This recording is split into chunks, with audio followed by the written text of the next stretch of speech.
m'avait proposé le samedi matin, donc dans cette salle-là du Petit Bois, de 9 h à 10 h 30. Et parfois une demi-heure supplémentaire, donc une séance de 9 h à 11 h, où là j'avais la possibilité de travailler avec elle sur des échanges, des débats. Un exemple, la première séance que j'ai faite, où justement sur la fin de séance, j'arrivais sur les étirements, le groupe de badminton arrivait, les filles étaient très gênées et m'ont demandé à venir dans ce petit coin-là justement par discrétion. Aujourd'hui, je me rends compte, vous l'avez vu vous-même parce que vous avez pu les filmer, qu'elles ont fini par faire les étirements sans gêne, devant une caméra, chose qu'elles refusaient au début. Bouchra, elle était très motivante, la coach.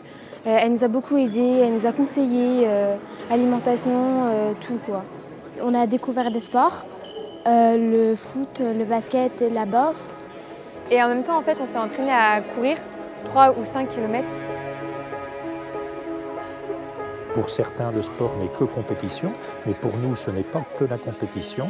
C'est d'abord tout un chemin qui permet d'être mieux soi-même, de prendre confiance en soi, de rencontrer les autres, d'avoir des notions de respect, des règles.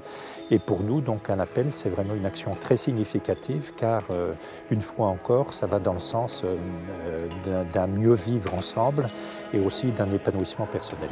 Ces filles au sein du quartier Grand Bellevue, ça leur permet de sortir de leur quotidien, ça leur permet de découvrir des pratiques, ça leur permet aussi de pouvoir s'affirmer par rapport aux autres jeunes du quartier, et notamment par rapport au regard que les gens peuvent avoir sur eux, et notamment les jeunes de leur âge, les jeunes garçons. Vous savez, être une jeune fille au sein des quartiers, c'est pas toujours si simple que ça. Donc ça leur apporte la confiance suffisante pour pouvoir tenir un discours, pour pouvoir avoir des ambitions, parce que je crois que dans ces quartiers, dans ces jeunes filles, ce qui est important, c'est qu'elles aient de l'ambition et qu'elles puissent se projeter et imaginer leur avenir.